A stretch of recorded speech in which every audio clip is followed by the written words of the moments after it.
time already. Not far away. How do you like to watch 14 minutes of people making body parts out of glass? Should have. I don't really care. I have to. Look at the light on the tree. Mmm.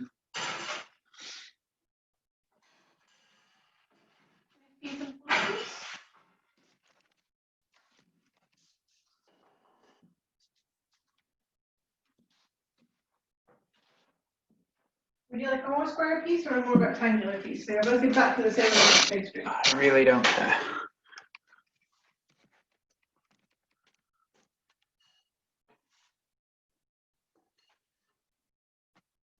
More rectangular piece because it fits better on the plate.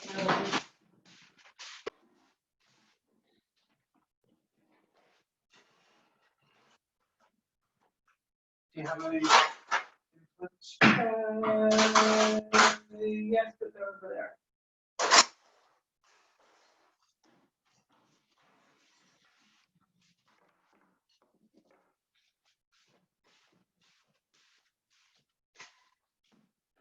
Over where? Up here? Somewhere. You mean this fork? No, there's another fork. This fork? Yes.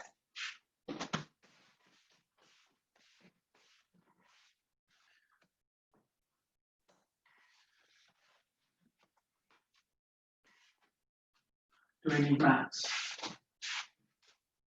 Yes.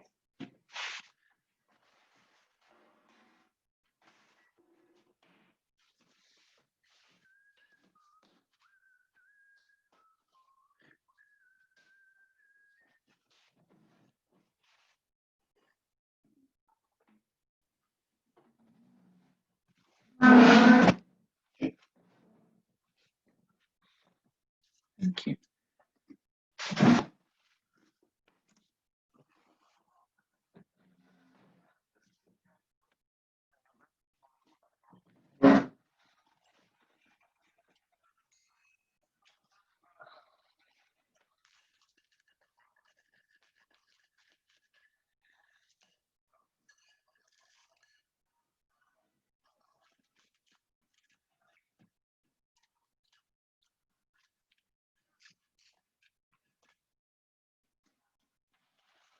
He's really annoying. He's pretty cool.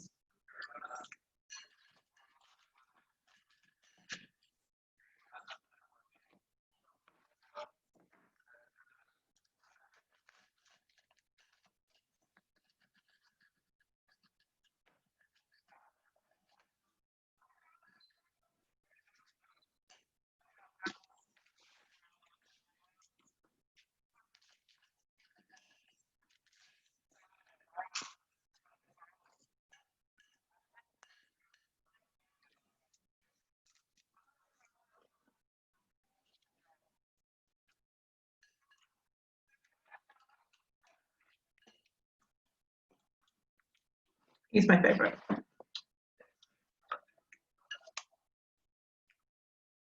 Because he's not American. Is he not?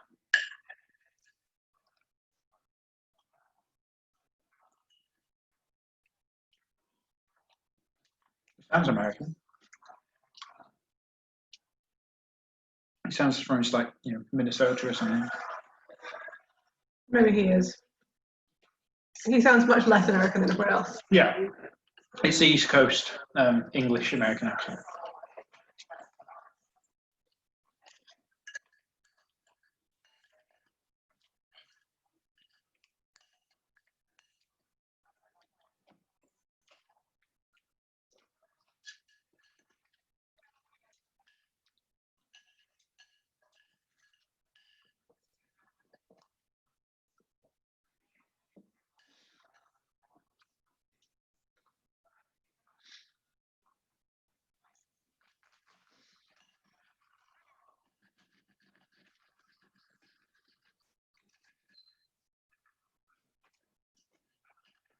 Are these their minions that you were telling me about? Mm-hmm.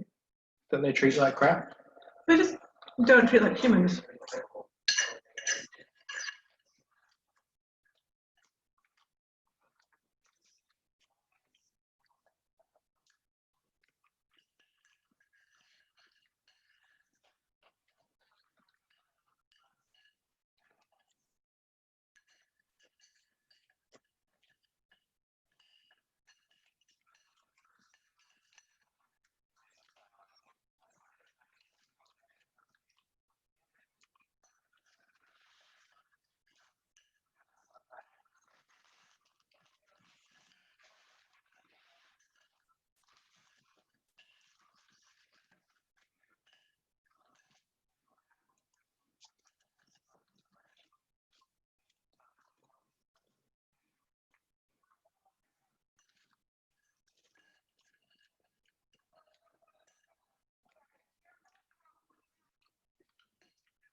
They're all in the same shop.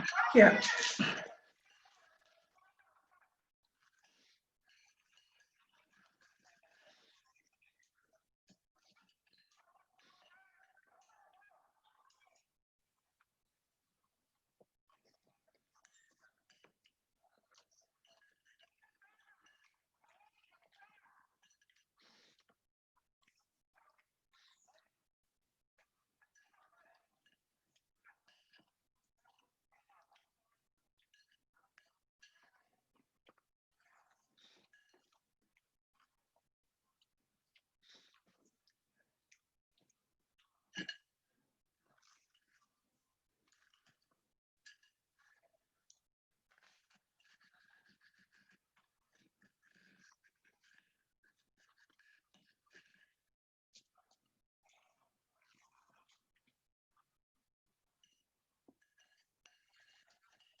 The body parts, did you say, the demons?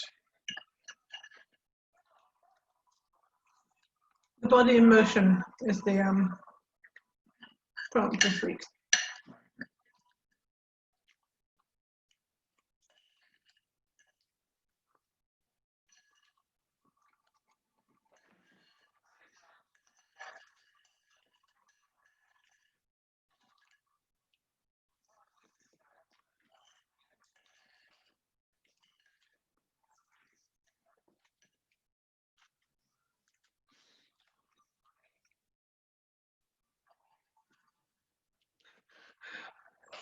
She's so annoying.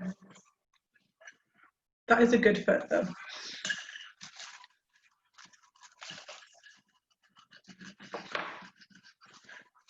It's so different to the British, like the Bake Off and the pottery thing. Mm-hmm. They're all full of themselves. Mm-hmm.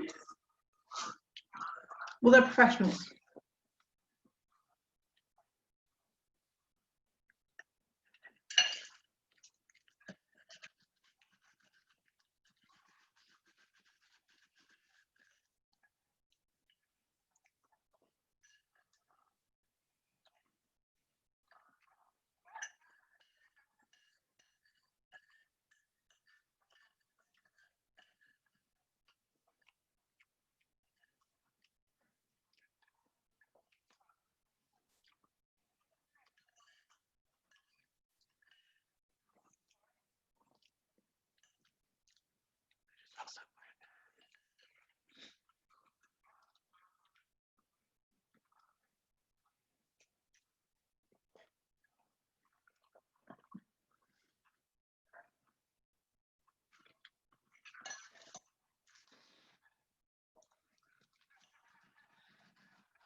Anything?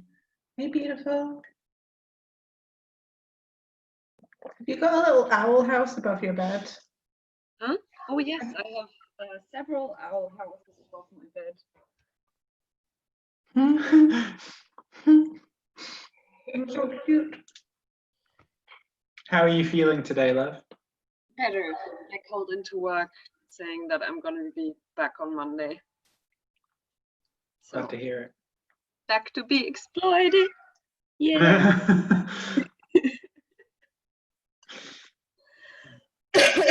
Yeah, I'm still not sure whether that was the right decision to come back on Monday, but we'll see. Like if I notice on Sunday that I can't make it, I'll leave a note with the nurses and not. Yeah. But I think that I'll probably be okay. At least you've got another good couple of days to rest. Yeah. Hello. Hey, hey.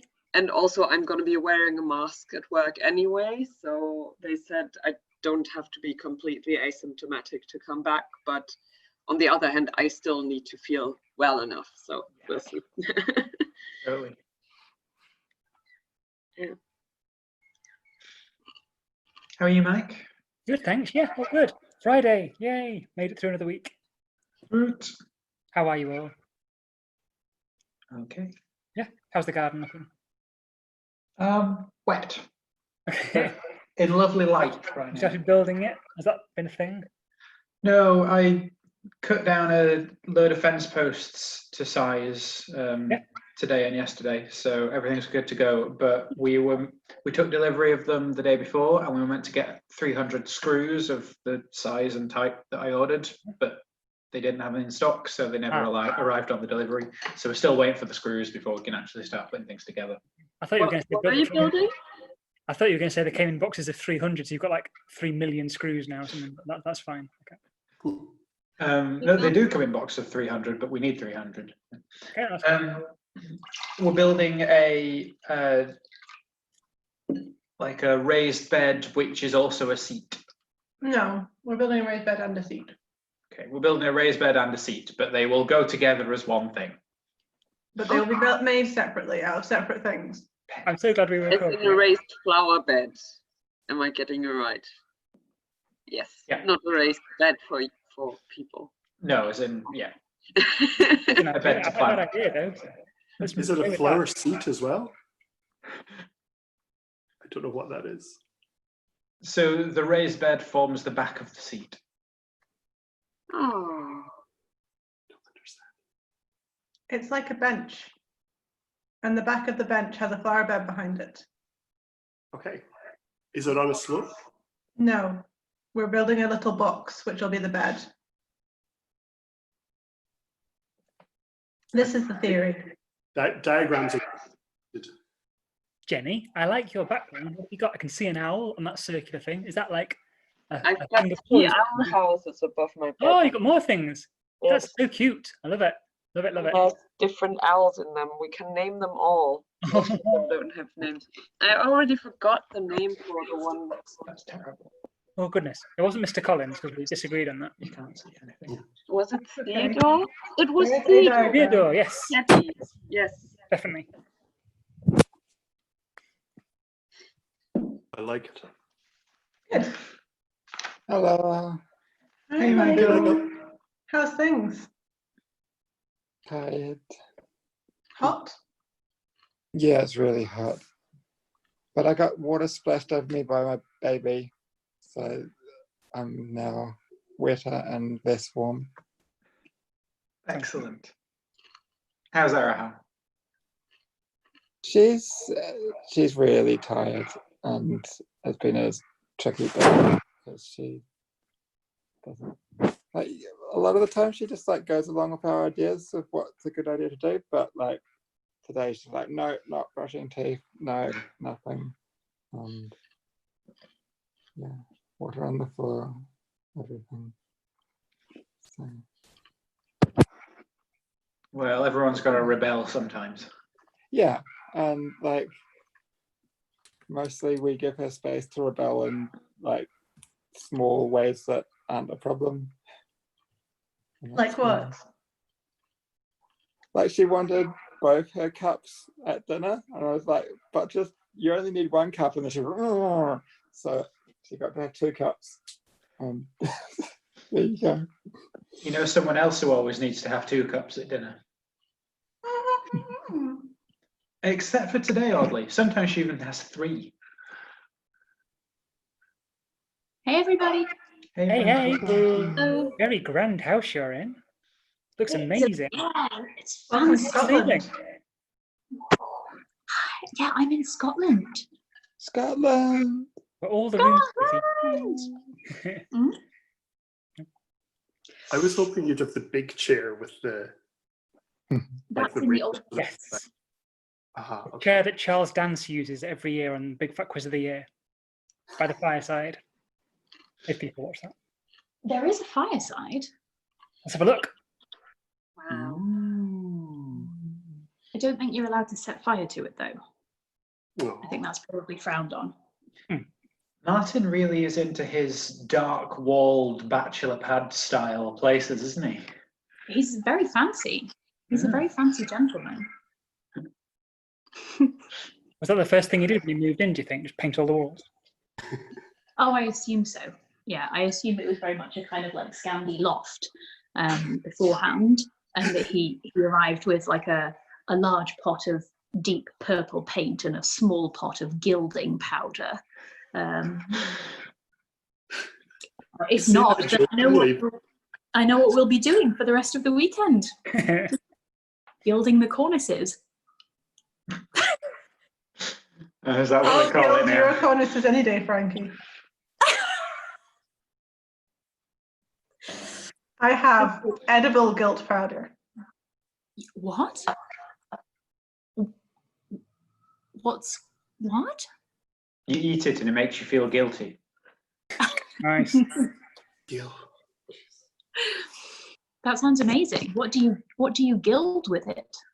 Usually things made out of chocolate. Like if you make chocolate leaves and then brush them with the gold, it's beautiful.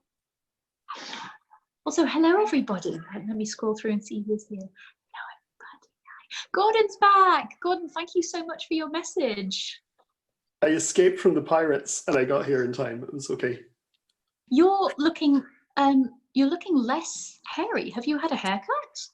No, it all went wrong. I was doing something with my beard and then it went wrong. And then I ended up just cutting bits of my hair in a mad way and it's also gone strange. But it's fine. But it means I now use my beard brush instead of my beard comb because I don't have enough to comb anymore. I think it looks fantastic. Have you done that beard trim yourself? Well, yes. It looks brilliant. But the key thing is as long as the hair doesn't, like, you don't need to see the back because it's only on Zoom. Oh yeah, a zoom cut. Exactly. I just need to not stand in front of mirrors and it will all be fine. I'm very jealous about the idea of a beard brush. So good. You can brush anything and it just feels great. It's like, tactile. Can you not have a beard brush, Nick? I mean, who knows? Maybe I can. I just wasn't aware there was such a thing. I believe in you. I believe in your beard brush owning capabilities. You know? How are you, Laura? How's your week Hello. been? Hey. Did I see you knitting? Yeah. You had some thick wool, I think. You were making, looked quite cool. Wasn't sure what it was. It's in my blanket that I made. Oh, look at that. Hold it up. I have some other crochet that is kind of book themed that I feel like you guys might appreciate. Oh, yes, please. That's amazing. Love it. Just 1 second. Yeah. And how are you, Mike? Very well, thank you very much. It's Friday. It is Sunny, Friday. sunny tomorrow. Yes. Hey, happy The weather Friday. is going to be sunny. Happy Friday, everybody. Happy weekend. Yeah. Oh, look at that. Laura's screen. Oh, so cute. wow. That's so cute. Super cute. My favourite bit is his little tie.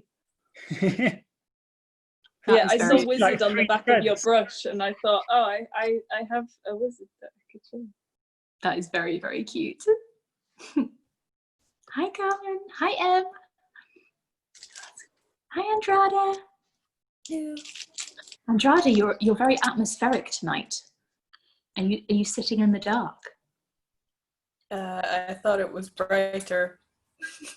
Oh, like, don't, you know, it's always lovely to see your face, whether in silhouette or in full, but it was quite moody. Quite exciting. Yeah, it was brighter, and then the rain and cloud cover came over, so it just went.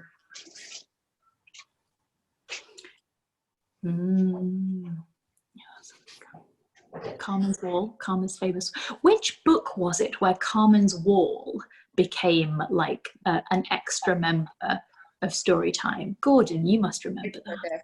It was Night Circus, wasn't it? Night Circus. Carmen, do you remember that? I think it was. I have the feeling it was Saucy Night. Ooh, Oh yeah, I do remember something about the Saucy Time and Carmen's. How are we doing for time, by the way? We've got a relatively beefy section tonight. It's 9 minutes past, so I don't think it's quite story time. We've got many seconds. Many seconds? Many seconds. Okay, well, I'm going to very back. slowly open the book and, yeah, wait for Nick and Katie to be in the same place at this I'm loving Nick's walkthrough here. That's a good steady cam work you've got there. Yeah. Good skills.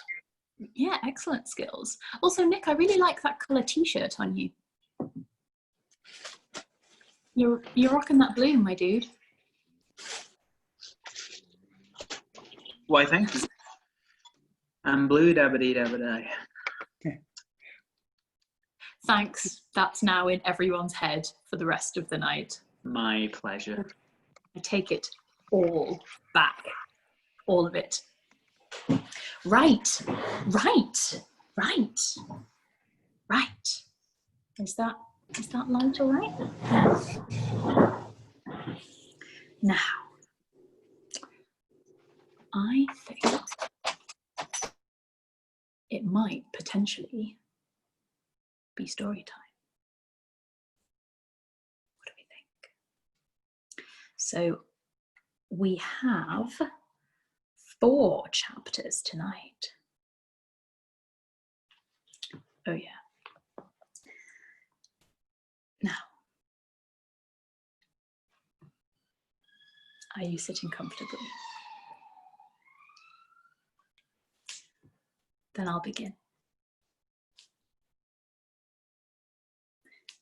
21. When he recovered, Lomelkeen dined with me in my room. The serving girls brought in a second table, larger than the one where I ate and where I kept my lamp and ball, and covered it with a soft blue cloth edged in gold.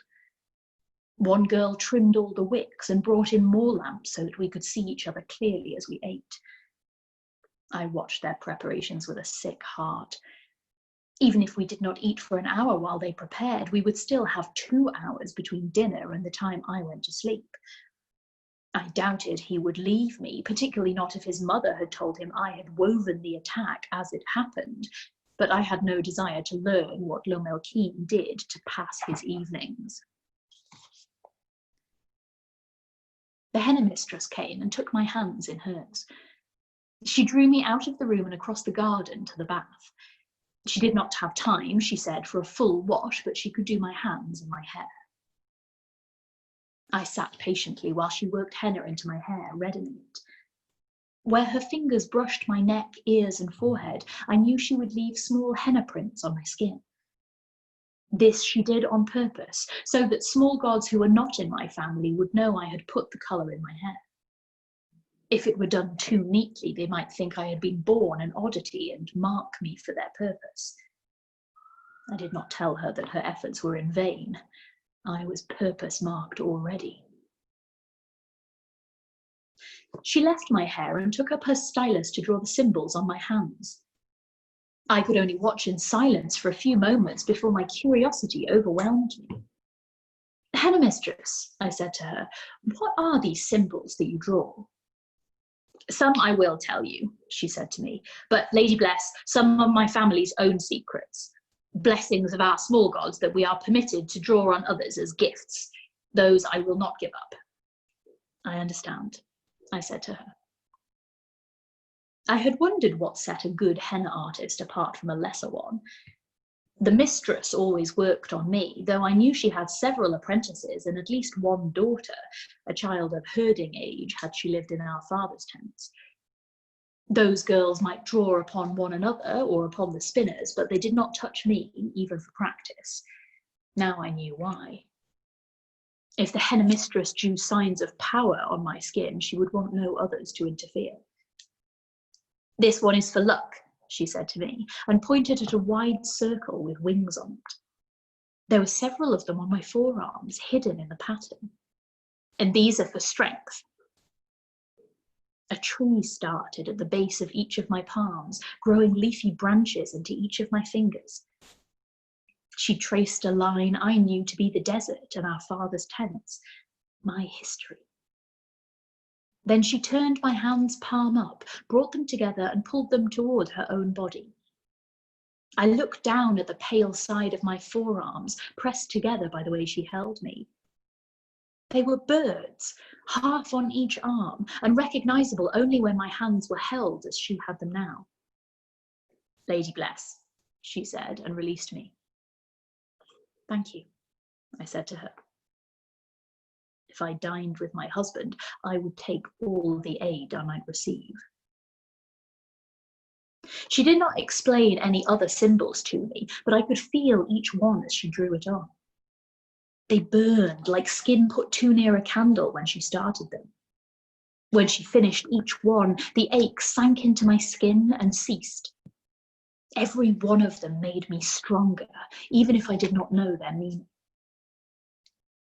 At last she finished and clapped her hands sharply. The other girls appeared as she folded away her kit and began to coil my hair in the elaborate styles I had at last become accustomed to. Here again there were patterns in plaits and pins, and I felt each bit woven and then sealed against me as the girls braided, looped and secured. They brought out my dress, a blue that was several shades darker than the cloth that covered the table, but not yet so dark as the starless sky, and wrapped it around me. It covered the henna mistress's birds, but I could feel them on my skin as though they flapped their wings against it.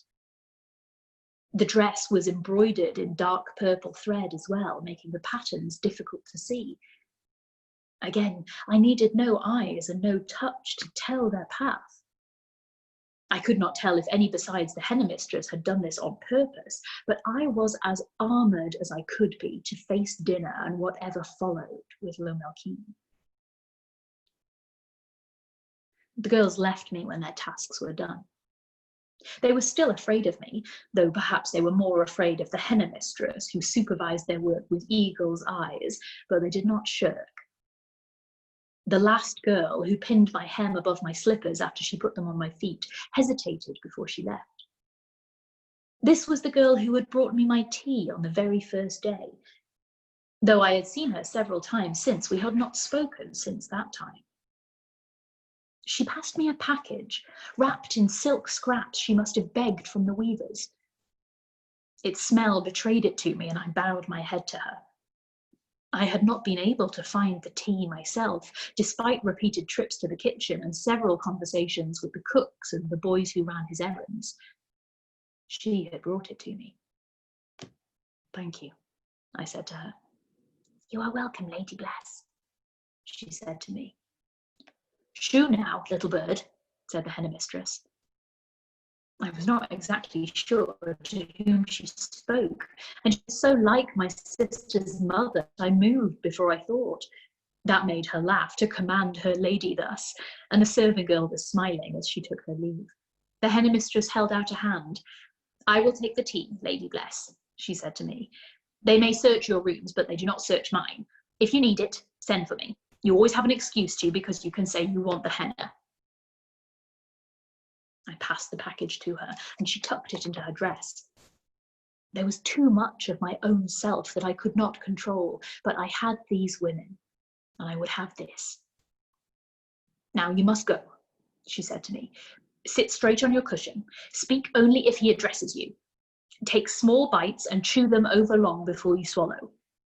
Do not drink the tea until it is cooled, and if your hands shake, sit on them. She did not lecture me for manners' sake, but for fears. I nodded, mouth dry in the heavy warmth of the bath, and she embraced me as she would her own daughter.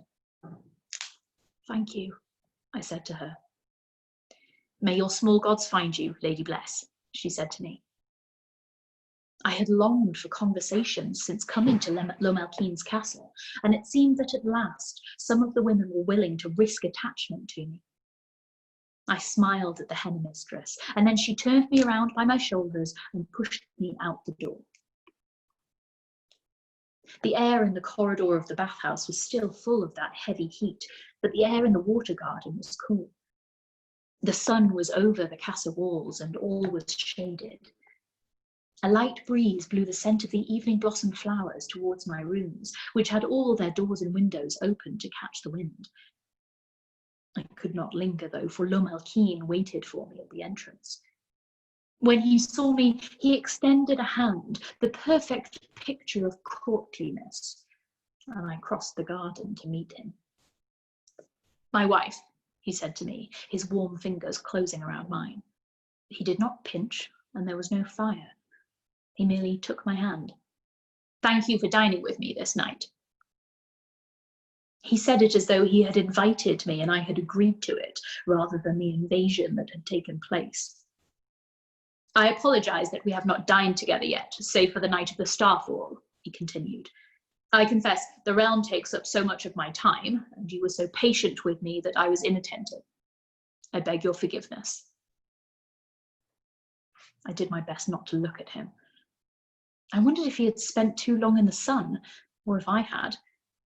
If he thought to charm me, he would have an uphill path to walk. Come, he said to me when it became apparent that I would not play with him. The meal is laid.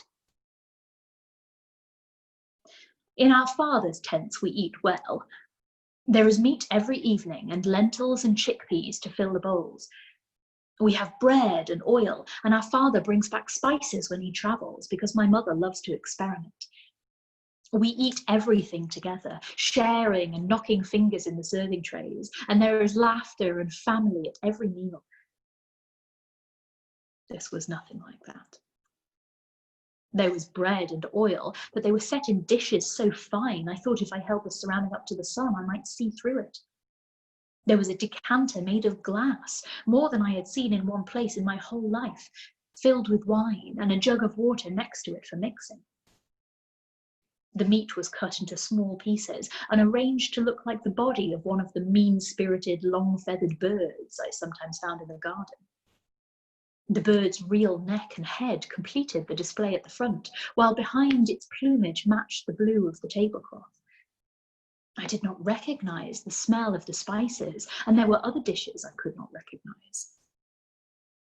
I must remember to speak with the cook tomorrow, Lomelkeen said, still as conversationally as he had in the garden. Usually he presents each course so that we might appreciate its artistry, but tonight I do not wish to be disturbed. Please, my wife, take your seat.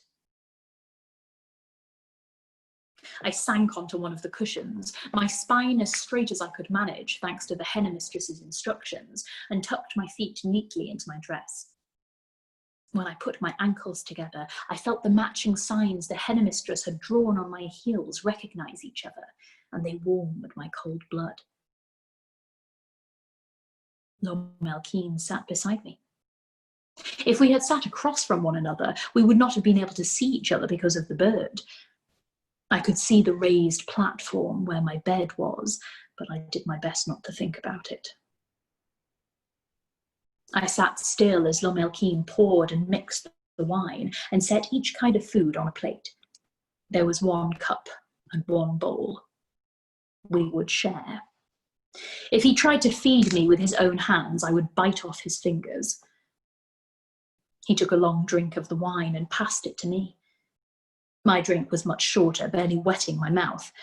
It was stronger than I liked in any case. He began to eat, making no move toward me, and so I ate too. I took pieces of bread and wrapped them around each morsel I ate, chewing for as long as I could.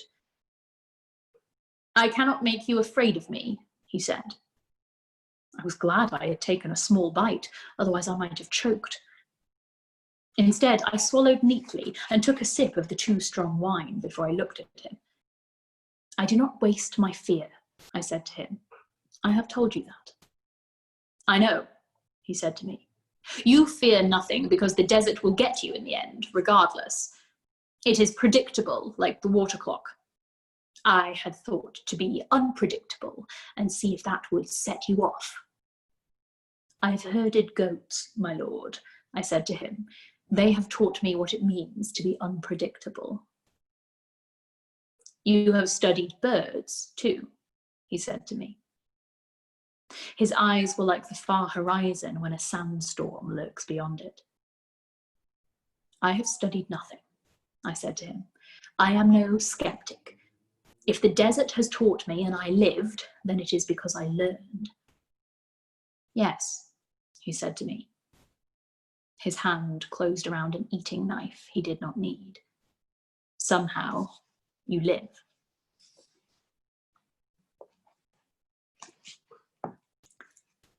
"22.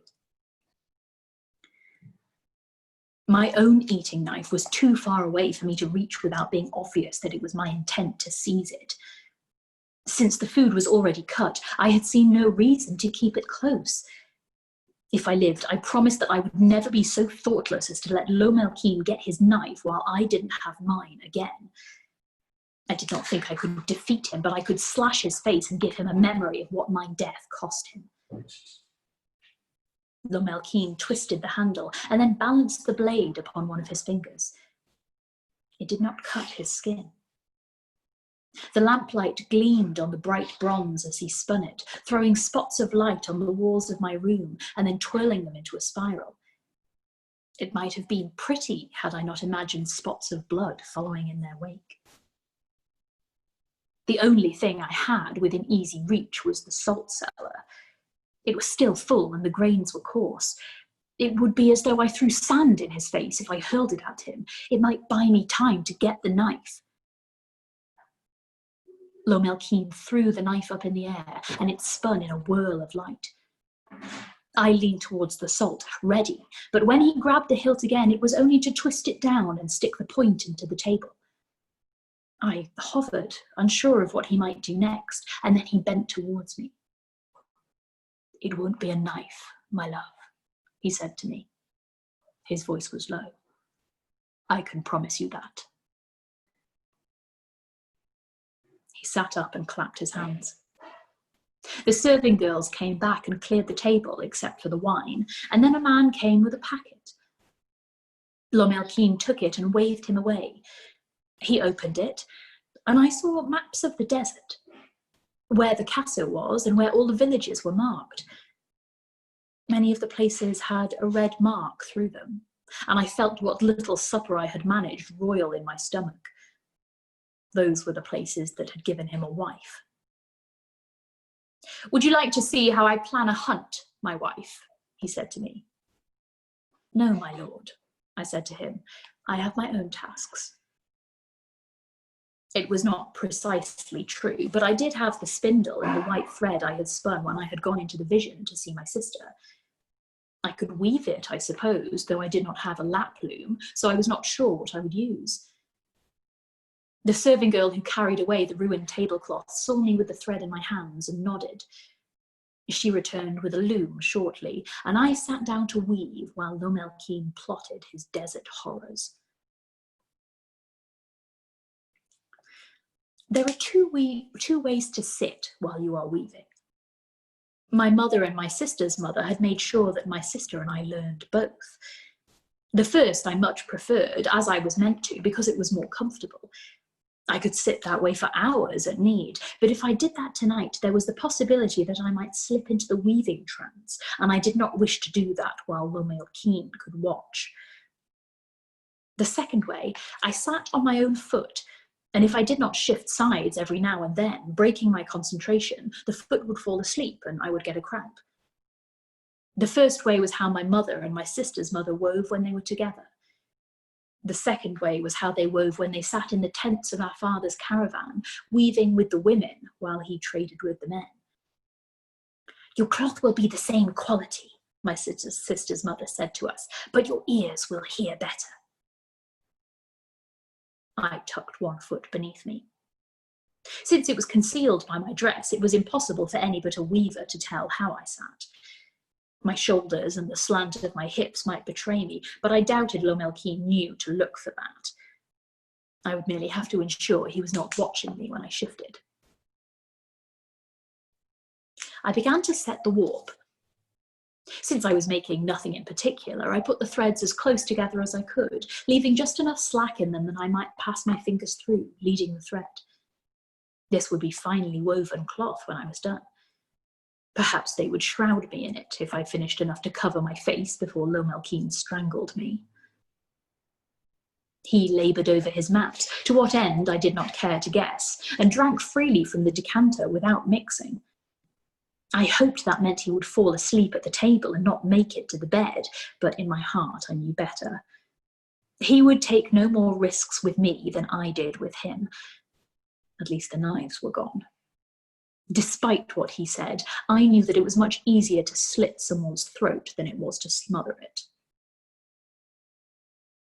Once the warp was set to my liking, I took a long loop of thread off the skein and coiled it around my fingers. My mother told me that her mother had had to use a needle to pull a fine warp apart because her fingers were so gnarled with age, but mine were still fine and thin. I could pass the thread through the warp using my fingers to pull up the threads I wanted and push back those I didn't. I simply had to be careful not to stretch it too far. I switched feet and began to weave. When my sister and I had seen 10 winters each, she became ill with a fever, and I did not share it. This was not our way. We had always done everything together, and though I was hale while she burned and wept for her mother, I longed to join her on the pallet. My brothers told me I was foolish, and in my heart I knew it, but she was my sister, and I missed her when I walked to the well on my own. On the third day after she fell into a fever, my mother sent me for water again. I went willingly enough, as I was glad to do my part to heal her, but I knew I could not carry as much water by myself, and wished she would send one of my brothers instead. Our father insisted that they be out with the cattle as they were calving. So to the well I went, with a smaller jar and a heavy heart. I drew water as easily as I could have done alone, and had just got the pail to the crest of the well when a sound in the bushes on the far side made me look up. My heavy heart stopped beating altogether. There was a sand viper, and I knew that if there was one, there had to be another close by. They do not hunt alone. We stared at one another for a long moment, the snake and I, and no second one revealed itself. I had no stones with me, as I could not carry them and the water jar at the same time. The snake did not move again, and after a long, hot moment in the desert sun, I dared to move. I poured the water into my jar and released the pail back into the well. Then I bent and picked up the jar and walked backward, keeping my eye on the viper as I went. It watched me go, motionless as ever, and finally disappeared back into the bushes when it realized I had gone outside its striking distance. I told my sister when she was well again, after our father had cut away all the bushes around the well so that no snakes might hide in them. "Perhaps it saw that you were alone and did not strike," she said to me. "Perhaps it was alone too and knew you shared a spirit at that moment." "Perhaps I am very lucky," I said to her, "or perhaps I do not look like I would taste very good." She laughed. The weft snaked through the warp as I bid it, and I felt the viper again. I looked up in Lomelkeen's eyes, though he still sat at his table in his maps. I switched feet, not caring if he saw me do it, and bent back to my work. I had no stones and I could not stop a viper, but I could be patient. He watched me for a time and then went back to his work. When I felt his eyes were no longer on me, I breathed in a long breath. The snake did not always strike. Sometimes it waited. Maybe I did not taste very good. The thought made me smile in spite of the danger, and I let myself sink a little bit deeper into the weaving, though I still sat upon my foot to make sure I worked nothing strange. My fingers found the rhythm and my threads followed it. We had many working songs and prayer chants. Some were meant only for the ears of my sister and my mother and my sister's mother, but some I might sing for my brothers or any of the relatives who lived in our father's tents. There were other songs for when a caravan came to visit us, though that did not happen very often, and there were songs that we girls made up to suit ourselves as we worked when our mothers were not with us. I picked one of my favourites now. It had a soft melody that belied its natural rhythm. A man might think it a lullaby, fit only to soothe a child to sleep, but when its steady beat was put to thread, it helped to guide, to lead even the newest of weavers through the steps to a finished cloth. We had sung it together, my sister and me, and all the girls with fair voices who sometimes wove with us. It was not meant to be sung alone and was missing parts, but I liked it enough that I could put in the pieces that were not there, even if Lomelkeen could not. I was halfway through the third verse when I felt a shadow and knew he stood beside me. I forced myself to finish the line I wove, hands as steady as I could manage, though the viper hovered even closer. When I was done, I set the loom aside and looked up at him. "My love, you sing a man to sleep," he said to me. He had not seen the real purpose of the song, and that made me glad. "Come to bed, then." He did not touch me. I took the pins from my hair and shed the dress so that I stood before him in henna and shift alone. If he knew what the symbols meant, he gave no sign. I did not think he did. Men did not, usually. It was only women's art, after all. "Come to bed," he said to me again. I turned my heart to stone and climbed into bed with the viper.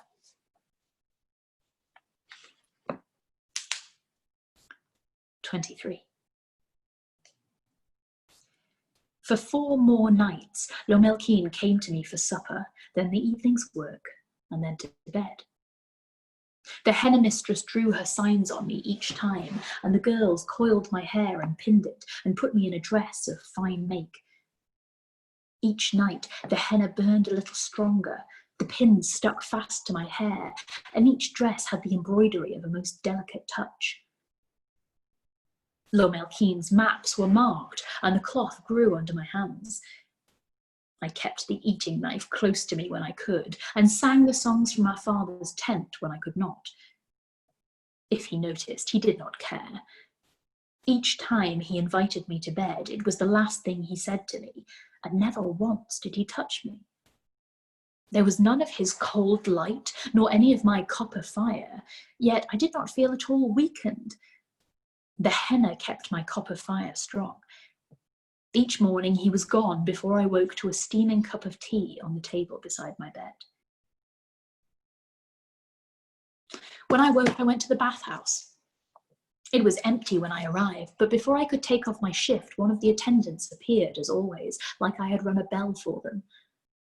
They took the shift away and brought me a new one while I soaked the night's henna away. It did not disappear entirely. Often the henna mistress merely traced over lines, renewing them and their power in my skin. Perhaps that is why they burned with greater intensity when she put them on my body. It was the same for my hair. While I sat in the bath, they brought a trough of heated water to the ledge behind my head. If I put my head back, they combed my hair in the water. It leached some of the colour, but not all of it. When I was dried and dressed, I went to the weaving room. I opened the door without knocking, as was my custom, and was surprised to find that all the women looked up at me, rather than keeping their eyes on their work. "Oh, Lady Bless," said the oldest weaver, "it is only you." "Only me?" I said to her, taking an empty seat amongst the spinners. They passed me a basket, wall, and leader thread, and I began my work. "Lady Bless, Lomelkeen has come here every day since he woke up from his illness." This from the spinner, who often spoke before she thought. "He watches us and sometimes lays a hand upon us and tells us our work is good." The old weaver made an impolite sound. My hands were busy, so I couldn't use them to cover my mouth. Instead, I stopped my smile before it showed. The old weaver did not think that Lomelkeen would know good thread if it tripped him. "I swear, Lady Bless, we did not tempt him here," said the spinner. "He just appears." "The lady does not care if he finds one of you pretty," the old weaver said. Again, I had to hide my smile. Jealousy was the last emotion I would feel if Lomelkeen took to pursuing the spinner girls. I was more concerned with what they had made after he touched them. "Tell me," I said to the spinner, "where is the thread you spun after he came and saw you?" "I burned it, Lady Bless," she said, looking down at her spindle at last, though it did not spin. "It was not fit for use." "And her 3 years in this room," said the old weaver. "She has not muddled her thread since she first came to me. He scared her that much." They showed me the other pieces then. An embroidery full of snarls, more lumpy thread, wool carded so badly it might not have been carded at all, and loom that they had been forced to cut the warp from so they could start afresh. I watched the spinner. Her thread was clean now and even as ever, though her hands shook slightly as she fed wool into her work as the spindle dropped. She had seen the viper in him, I knew, and she worked still because she did not know what else to do. I caught her wool so it would not undo and put my hands on hers. Copper fire spread between us, more than when I had touched the healer, and she stopped shaking. "There," I said to her. "Everything will be all right now. When Lomelkeen comes, send a girl for me, and I will come after and help you clean up the mess." The weaver made another impolite noise, and this time I did smile. I raised my hand to touch her, but before I could, the copper fire leapt from me to her, lighting her eyes and straightening her spine. She coughed once, and I started in surprise and bent back to rethreading the loom as though nothing had happened. She worked much faster now. I took my seat with the spinners again and thought about how I might help them. I had spun for a vision once. Perhaps now I could spin the copper fire into the thread. My mother and my sister's mothers had laid down lines of strange-smelling salts that our father brought from far away in circles around each of our father's tents. They did not stop ants and bees from coming in, but they did stop scorpions and vipers. Lomelkeen would come in, I could not keep him out, but I wondered if I could spin copper fire to keep his cold light from frightening the work again. I took up my basket of wool again and reached for the wall. I began to spin and let myself fall into the trance without fighting between one blink and the next. This time, instead of flying across the desert, I hovered in the ceiling of the room where hot, scented air rose and idled before it found its way out the screen windows.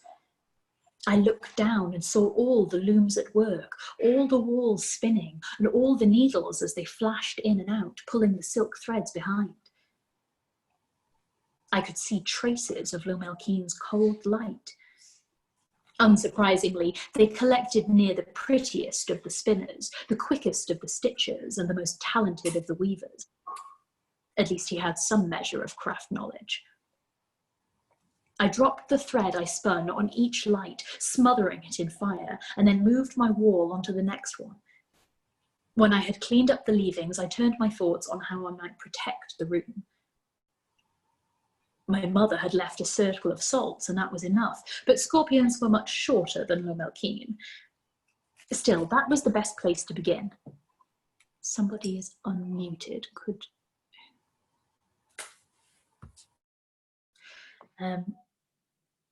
Still, that was the best place to begin. Perched on the air near the ceiling, I trailed the new copper-spun thread behind the wall as I moved it slowly around the room. Then, because I could not think of another way, I repeated the process near the ceiling, level with where I floated.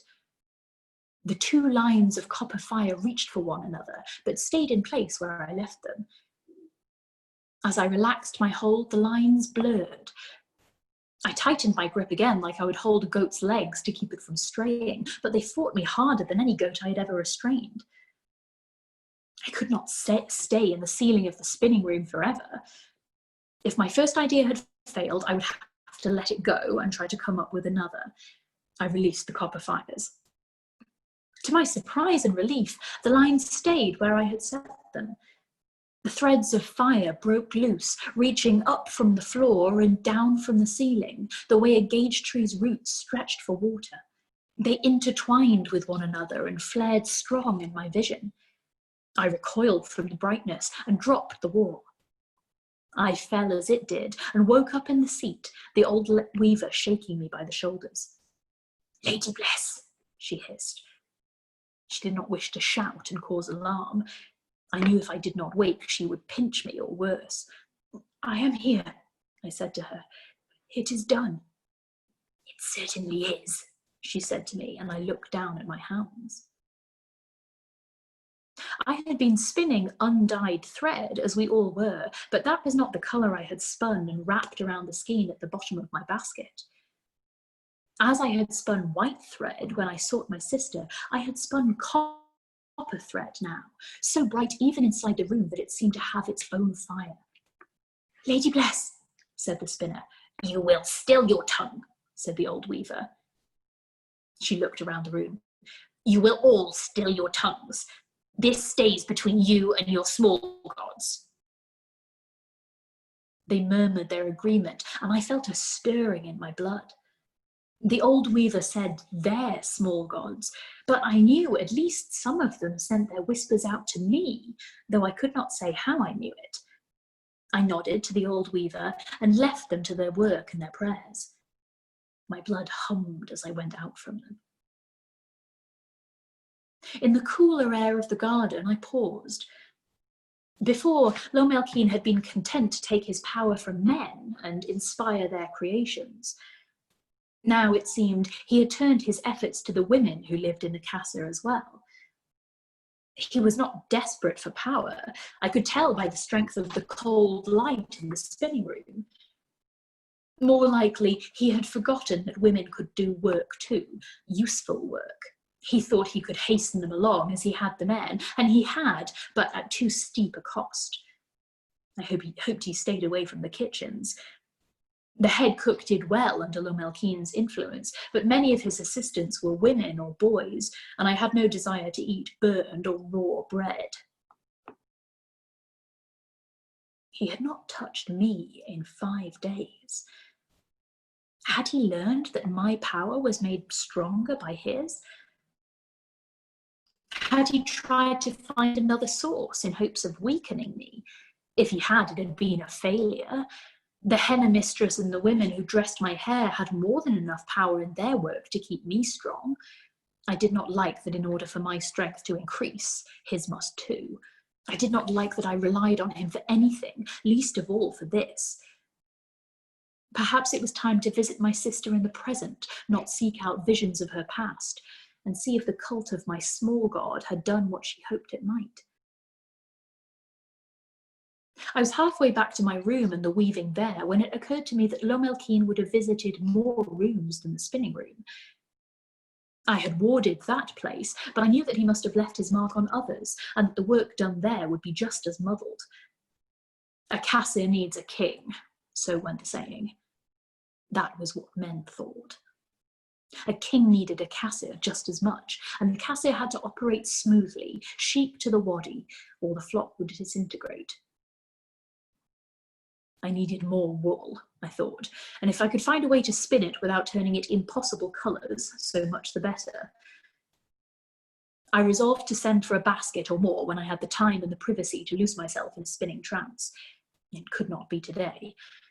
The sun was well past its highest point, which meant I must dress for supper, and then the uncomfortable weaving with the viper watching me whenever I moved, and then another still night in bed with Lomelkeen.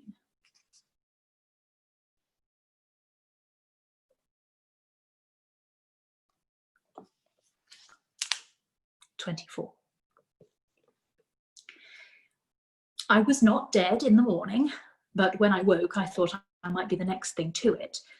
I could barely sit up to drink my tea. I was weak as a newborn lamb. When my breakfast was brought, the smell of it made me heave up all I had drunk. "It's all right, Lady Bless," cooed the serving girl as she helped me back to my bed. "If you miss one day, it will still work." "I do not feel all right," I told her. The world spun around me and I could not make it stop. "You look very pale," she said to me. "I will fetch a cold cloth and a healer and tell the cook. He does not like it when we vomit. He says that is the first sign that the sun has been too much." When she said it, it sounded straightforward. I had seen men felled by the sun if they worked through the heat of the day or if they did not drink enough. Yet I knew that could not be the cause of my illness. I had not spent enough time in the sun. The girl was gone before I could say any of that to her, though, so I waited in my bed and hoped my head would not split in half before she returned.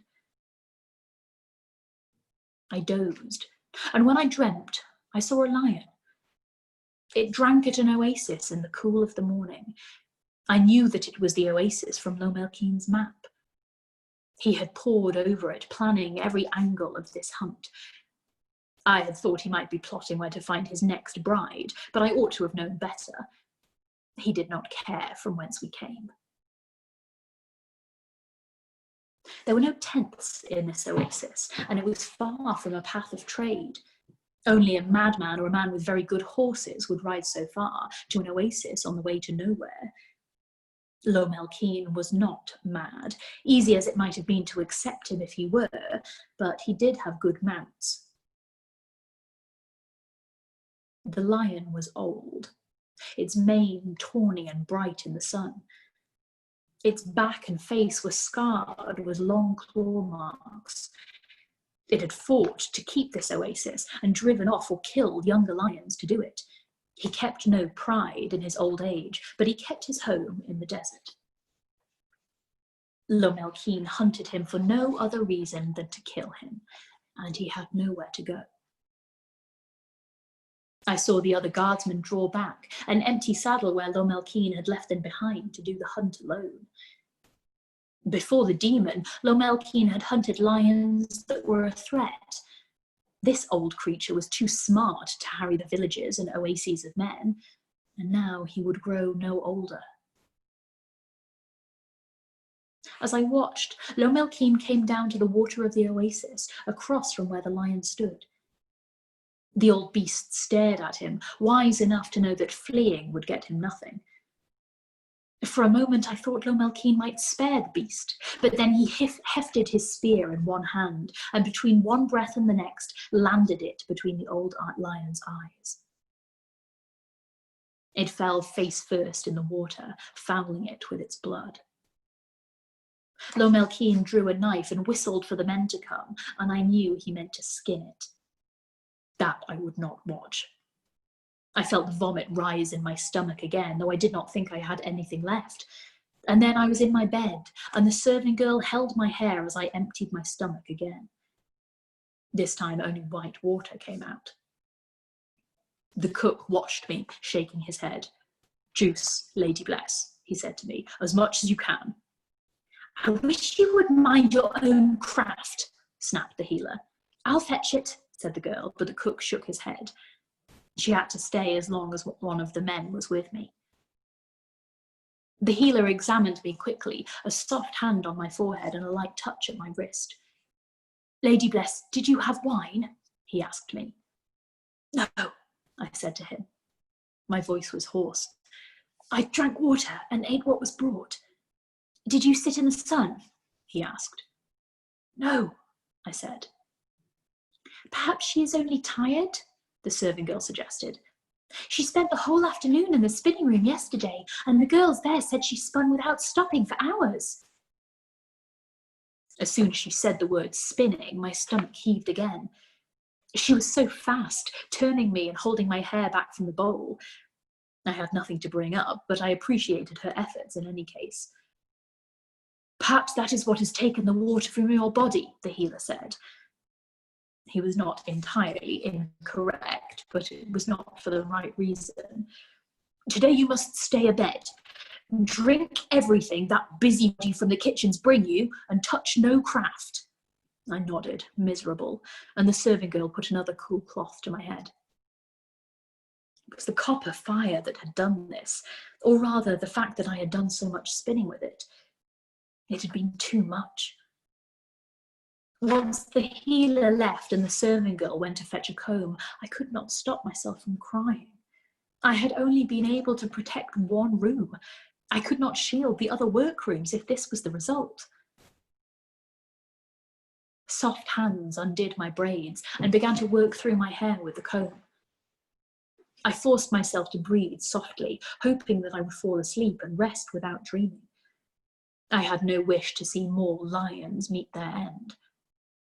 Not even the thought that I might see my sister tempted me to seek a dream. I wanted only blackness and oblivion. A finger brushed my skull. It was much too big to be the serving girl's. I tried to move before I remembered the consequences, and then struggled weakly while Lomelkeen wound his fingers tightly into my hair. I went out for a lion this morning, my wife, he said to me. It was the over-friendly tone I hated. My head already ached, and his grip on my hair exacerbated it. But you know this. I would tell you that the beast ravaged poor men's sheep and stole poor women's children, but you know better. I said nothing, and his hands tightened. Tell me, he commanded. I saw, I said to him, spitting the words the way a viper spits poison. I saw you kill the old lion far away from where he might have done harm. Good, he said to me. I do not like to kill without an audience. He released my hair, but I was too weak to get away from him. I would be easy to smother now if he wanted. He could display my hair next to his new lion mane. Instead, he spread my hair back out on the pillow and began to comb it. Your sister did this, he said to me, when you were small. Yes, I said to him. I hated to tell him any truths, but hating gave me strength now. She would do it still if I still lived in our father's tent, and I would comb her hair as well. We have not spoken of her in some time, he said to me. Did you see the maps I had? They show where all of my wives have come from. I saw, I said to him. There have been very many of us. There have, he agreed. So many that I soon may start again. I do not have to go in order, you know. I might return to any village I like. I might return for your sister. She will be married by then, I told him. I would make it true if it killed me to do it. Our father brings a man back with him in the caravan, and she will love him. Then who will keep your dead? He asked me. I barely heard him. As soon as I spoke my tale to him, my head raged again. It was like the copper fire, only worse. If I were a well in the desert, then I had been in use for generations, and I had nothing but a scraped bottom to offer any who came to fill their water jars. The viper struck. He left the comb and my hair and held my hands down beside my face. He used his own weight to hold me down, even though I could no more get away from him than I could fly. I felt every hard muscle of his body pressing against mine. He was, I thought in the part of my mind that did not scream, very lucky I had already vomited up everything I had in my stomach, or he would have worn it on his face as he hovered mere inches from me. "Have you not learned, star of my skies?" he said to me. His voice hissed in my ears. I did not see a man's face, but a viper's hood. "We are the same, you and I. That is why I cannot kill you and why you do not die." I would not believe him. He was no small god and I was no demon. We were not the same. We were the opposite. He must know that. "You think it is not true," he said to me. "You think I do not speak words to men and have them come true the way you speak words to women. You think I could not reach into your soul and take it as easily as you reach into the soul of your sister and bend her to your will? No, that was not how I did my work at all. I spun and made things new. He forced out craft where there was no want of it and sped it up so fast that its makers could not control it. I might have changed the path of my sister's life, but I took no one's soul. You doubt me, but I will prove it to you," he said to me. He rolled off me, the absence of his weight a welcome relief, but he did not let go of my hands, and so the relief was short-lived as he pulled me to sit in front of him. My head screamed and my stomach heaved, but he did not stop. He called the cold light, and I recoiled, thinking it would burn me worse than I already was. Instead, the light flared, and my head cleared. It was as though a cool drink had been poured down my throat and cool water put all over my body. My stomach settled and the pain stopped. I watched, horror-struck, as the cold light licked my arms like fire consuming dry wood in a camp hearth, reaching as high up as my elbows before returning back to Lomelkeen's hands. Then the copper fire coiled between us, and my breathing stilled.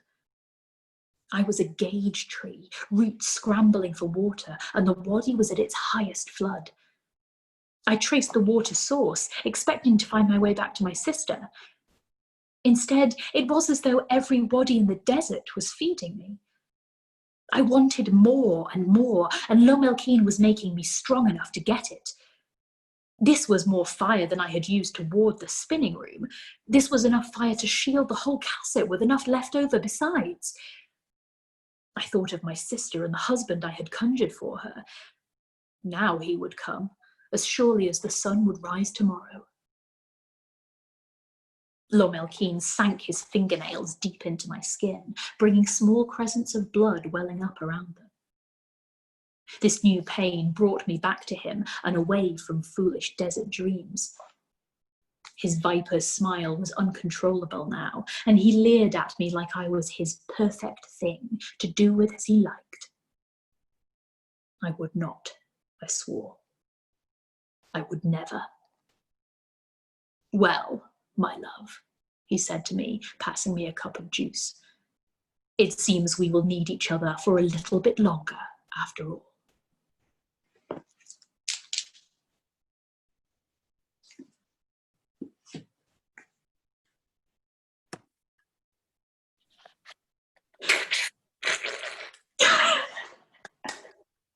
The fuck?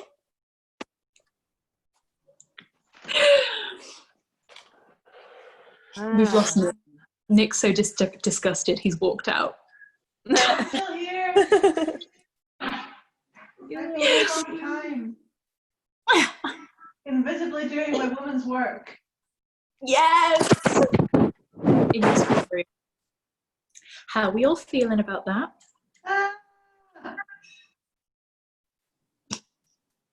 Like that. Yeah. Gordon, are you okay? Your little face. I thought your head was going to pop off. I am so glad that Lomelkeen has become like a bit of a bollocks again. Yeah, he's always been a bollocks. Hey! Cheers, everybody. Cheers. Charles. So, yeah. She she was getting a bit ahead, like getting the better of him though. So it's nice for him to show up and just be like awful, so that we can properly hate him again. It was great. Yeah, he truly is a bollocks. Or is he? Or is he? Yes. He is. He is. He better not be ridiculous. Better not start fanning. Gordon, do you have any notes? I have a couple of very quick notes from yesterday's, and then we can pause the recording for the other. Yesterday's notes. Yesterday's notes are quite important. So the first one was there was a mysterious Megan showed up, which was particularly exciting yesterday. There was a mysterious what? Megan was there. Oh, I'm not in the story. Oh, Megan! I was like, Yeah. Megan. Yeah, And I but, like wasn't I sure didn't hear any names. if she was in the story or not. I think she is, but she only showed up when I wasn't there, and I wasn't sure if she was just like a mysterious magical presence. But that was very exciting. It made me very happy. I've never seen the two of you in the same room, actually. Are you sure you aren't Megan? It would be mysterious. We do. Megan, if you watch this back, can you please confirm for us whether or not you are Gordon? No proof, no existence of things. The other thing from yesterday was, the poem at the end where it was about Chewbacca and the sound that Chewbacca makes from the poem from Malcolm, and it just made me think there was someone who'd said, you know how you can look at a story in different ways, with a different idea and a concept, and it can change fundamentally the meaning of it, and that if you watch Star Wars and assume that Chewbacca is basically a smart dog, but that Han Solo is just like treating him as if he's a person, it actually makes it a better movie. So there's something if you're watching Star Wars. He's just a good boy. He's just a very good boy. Gordon, wait, there's more. Do you have any notes on the story? Oh yeah, I do have notes on the story. Should we stop the recording for that, or we keep going? We probably should stop the recording. Okay, everyone say goodbye to the catch-up crew. Goodbye, crew. Bye. Bye, catch-up crew. We love you. Bye. Bye.